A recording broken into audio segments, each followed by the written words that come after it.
Ça pollue tout ça, il faut ramasser. Oui, mais je m'en fous.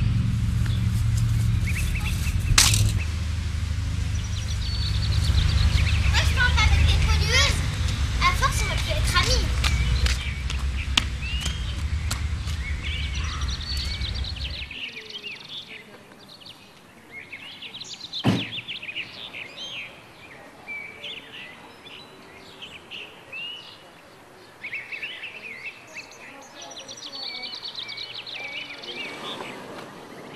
Ça a été ta journée, Milly? Oui.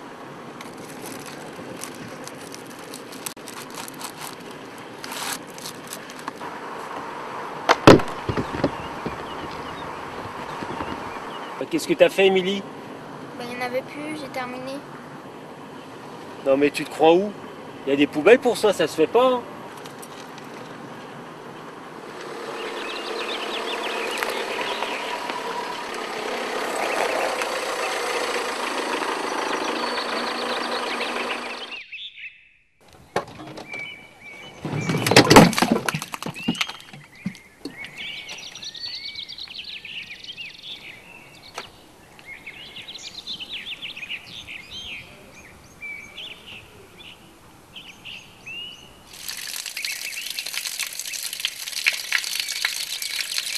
Il est démontré actuellement que les pesticides en général induisent des stérilités, notamment chez le jeune enfant. Le taux de natalité en Europe est menacé par un changement climatique. Peur d'une maladie liée à la pénurie ou à la contamination d'eau. Le glacier du Yulong fond un peu plus chaque année et aurait baissé de 250 mètres en 20 ans. Allez, Émilie, il est l'heure. Tu éteins la télé.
maintenant, il n'y a plus qu'à chercher une poubelle.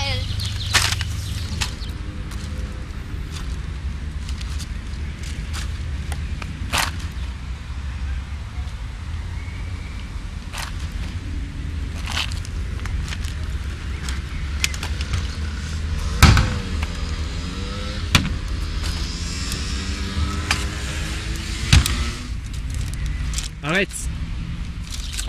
Qu'est-ce qu'il y a? Bah, faut pas tout mettre dans la même poubelle. Ah bon?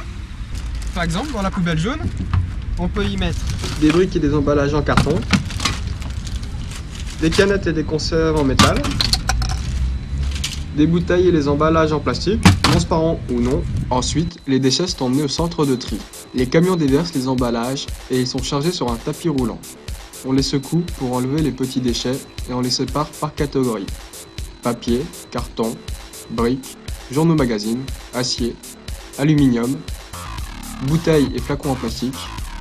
Ensuite, un aimant enlève les objets métalliques. Les bouteilles sont broyées en petits morceaux qu'on appelle des paillettes et on recycle les bouchons à part. Ici, les paillettes remplacent aussi des matières plastiques issues du pétrole telles que le coton, les couettes, les sacs de couchage et les polochons, ainsi que de nouvelles bouteilles en plastique. Tu vois le gros tube de plastique mou qui coule?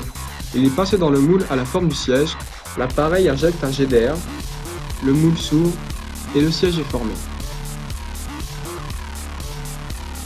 Et voilà un siège en plastique, prêt pour l'habillage. Les bidons sont fabriqués avec plusieurs couches, à la fois du plastique recyclé pour l'intérieur et du plastique neuf pour l'extérieur. On peut aussi fabriquer des arrosoirs, des polaires, des pots de fleurs, des barquettes de fraises, l'intérieur de la voiture, des éponges, des tuyaux, des bancs, des parties de la piscine, des conteneurs, et ainsi que des paniers. Ah d'accord, et le verre ça va dans cette poubelle, dans la poubelle verte. Tout à fait, la poubelle est d'abord levée, puis le verre est vidé dans le camion, avant que la benne à verre vide soit reposée à sa place. Et dans la benne bleue, qu'on appelle aussi la benne à papier, on peut y mettre les journaux, les magazines, les catalogues, ainsi que toutes les publicités. En tant qu'habitant de Saint-Julien-les-Villas, tu peux également aller à la déchetterie pour jeter tes déchets spécifiques. Une fois arrivé à la déchetterie, tu te gares devant la benne concernée. Il existe différentes bennes pour le bois, la ferraille, le carton, les déchets verts, le tout venant, les gravats inertes. On peut aussi donner aux gardiens les vêtements, les batteries, les piles ainsi que l'huile. Les déchets d'équipements électriques et électroniques sont aussi stockés dans une pièce pour être recyclés. Revenons à notre personne qui a des cartons à jeter. Il se suffit de les prendre et de les jeter dans la benne prévue à cet effet. Une fois que la benne est pleine, celle-ci est recouverte par une solide toile qui permettra aux déchets de ne pas s'envoler lors du transport du camion vers sa destination. Une fois la tôle attachée, le camion charge la benne pour la transporter. Pendant ce temps, un autre camion apporte une benne vide. Celle-ci remplacera la benne pleine, qui partira dans un autre centre selon les déchets qu'elle contient. Et tout le reste, on en fait quoi? Tout le reste, tout ce qu'elle ne pouvait pas recycler, on a la poubelle à ordures ménagères. Une fois collectés, ces déchets iront au centre d'enfouissement de Montreuil-sur-Barse. Le camion se positionne sur le pont à bascule qui permet de le peser. En même temps, le contenu est contrôlé par les caméras ainsi que les radiations éventuelles. Une fois toutes les vérifications faites, le camion peut se diriger vers le quai de déchargement où il pourra déverser ses ordures dans la fosse.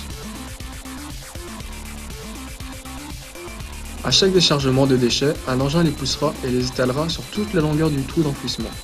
Le trou d'enfouissement est plus grand qu'un terrain de foot et profond d'environ 15 mètres. Il sera rempli en moins d'1 an. Des gaz toxiques sont produits par la fosse, il faut donc les évacuer par ces tuyaux pour pouvoir ensuite les brûler grâce à cette machine. Enfin, une fois le camion vide, il est pesé une nouvelle fois sur le pont à bascule pour savoir le poids des déchets qu'il vient de déposer. Il peut ensuite repartir et chercher de nouveaux déchets. Maintenant que tu as compris, n'oublie pas que lorsque tu tries, c'est la planète qui te remercie.